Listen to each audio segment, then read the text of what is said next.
आज 1 अक्टूबर 2025 को यूपीएससी को इस्टेब्लिश हुए 99 ईयर्स कंप्लीट हो गए हैं और आज से सवा साल स्टार्ट हो गया इसका। तो अभी तक यूपीएससी जब से इस्टेब्लिश हुई है तब से लेके अभी तक क्या क्या इसमें चेंज आए, कैसे इस्टेब्लिश हुई, इन सबको एक शॉर्ट इसका इतिहास देख लेते हैं क्रोनोलॉजिकल ऑर्डर में। तो 1854 में लॉर्ड मैकाले की अध्यक्षता में बनी कमेटी ने रिकमेंड किया कि इंडियन सिविल सर्विसेज में सिलेक्शन मेरिट और कंपटीशन यानी कि ओपन कंपटीशन पर आधारित होना चाहिए। इससे पहले पैट्रोनेज सिस्टम चलता था, इसमें रिकमेंडेशन और फेवरेटिज्म के आधार पर अपॉइंटमेंट होती थी। इस कमेटी की रिपोर्ट के बाद 1855 से ओपन कॉम्पिटिटिव एग्जाम्स की शुरुआत हुई, लेकिन ये सिर्फ इंग्लैंड में होती थी। फिर 1863 में सत्येंद्र नाथ टैगोर, जो रविन्द्रनाथ टैगोर के बड़े भाई थे, वो पहले इंडियन बने जिन्होंने आईसीएस एग्जामिनेशन क्वालिफाई किया। ये एक हिस्टोरिकल माइलस्टोन था क्योंकि इससे इंडियन को एक नया रास्ता दिखाई दिया कि हम आईसीएस एग्जाम क्लियर कर सकते हैं। 1886 में पब्लिक सर्विस कमीशन की डिमांड को लेकर एचिसन कमीशन बना।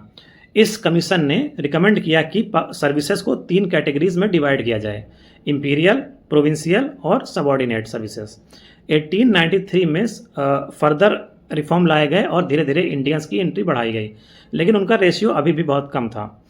1922 में एक टर्निंग पॉइंट आया जब पहली बार आईसीएस एग्जाम इंडिया में कंडक्ट कराए गए।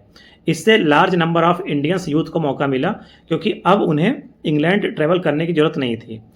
1923 में ब्रिटिश गवर्नमेंट ने ली कमीशन अपॉइंट किया, जिसकी अध्यक्षता लॉर्ड ली ने की थी। कमीशन की रिपोर्ट 1924 में आई। इसमें कहा गया कि सिविल सर्विसेज की रिक्रूटमेंट और रेगुलेशन के लिए एक परमानेंट बॉडी होनी चाहिए।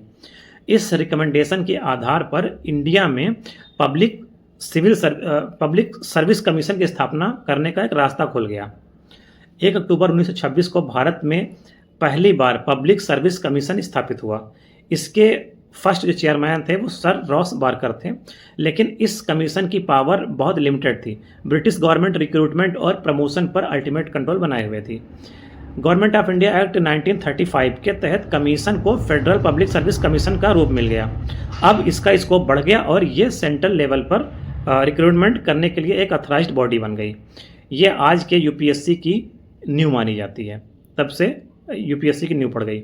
इंडिया के इंडिपेंडेंस के बाद कॉन्स्टिट्यूएंट असेंबली ने डिसाइड किया कि एक इंडिपेंडेंट और ऑटोनॉमस कॉन्स्टिट्यूशनल बॉडी बनाई जाए। इसलिए 26 जनवरी 1950 को जब कॉन्स्टिट्यूशन इंप्लीमेंट हुआ, उसी दिन आर्टिकल 315 के तहत union public service commission establish हुई। अब ये बॉडी पूरी तरह इंडिपेंडेंट थी और सेंटर तथा ऑल इंडिया सर्विसेज जैसे कि आईएएस, आईपीएस, आईएफएस के रिक्रूटमेंट की जिम्मेदारी इसके पास आई। यूपीएससी का हेडक्वार्टर न्यू दिल्ली में है। इसके चेयरमैन और members president of India appoint करते हैं। कॉन्स्टिट्यूशन के आर्टिकल 315 और 323 तक यूपीएससी की स्ट्रक्चर, पावर और फंक्शंस डिफाइन किए गए हैं। यूपीएससी न सिर्फ रिक्रूटमेंट करता है बल्कि प्रमोशन, ट्रांसफर और डिसिप्लिनरी मैटर पर भी गवर्नमेंट को एडवाइस करता है।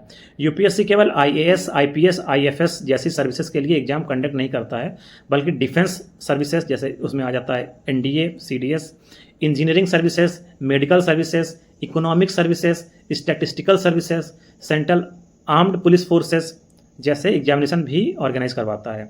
इसका काम सिर्फ सिलेक्शन तक सीमित नहीं है बल्कि गवर्नमेंट को पर्सनल मैटर पर कंसल्टेशन भी देता है। हर साल यूपीएससी एनुअल रिपोर्ट पब्लिश करता है जिसे प्रेसिडेंट ऑफ इंडिया पार्लियामेंट के सामने रखते हैं। आज हर साल लगभग 10-12 लाख कैंडिडेट सिविल सर्विसेज के लिए अप्लाई करते हैं हर साल, लेकिन फाइनल सिलेक्शन केवल ऑलमोस्ट 1000 लोगों का ही होता है। इसका सक्सेस रेशियो की अगर बात करें तो 0.1% से भी कम है, जिससे ये दुनिया की टफेस्ट एग्जाम में काउंट की जाती है ये परीक्षा। आज यूपीएससी सिर्फ एक रिक्रूटमेंट बॉडी नहीं बल्कि इंडियाज गवर्नेंस और डेमोक्रेसी की बैकबोन है। ये इंश्योर करता है कि ब्यूरोक्रेसी मेरिट बेस्ड और पॉलिटिकली न्यूट्रल रहे। यूपीएससी ने 99 साल की अपनी इस जर्नी में कई ट्रांसफॉर्मेशंस देखे हैं। यूपीएससी का इतिहास हमें बताता है कि ये संस्था सिर्फ एग्जाम लेने वाली एजेंसी नहीं बल्कि इंडियन एडमिनिस्ट्रेशन की सबसे महत्वपूर्ण फाउंडेशन है। 1854 की मैकाले कमेटी से शुरू हुआ यह सफ़र 1926 की पब्लिक सर्विस कमीशन, 1935 के फेडरल कमीशन और 1950 के यूपीएससी तक पहुंचा। आज ये संस्था लाखों एस्पिरेंट्स के लिए ड्रीम का प्रतीक है और इंडियन डेमोक्रेसी की सबसे मजबूत पिलर में से एक है।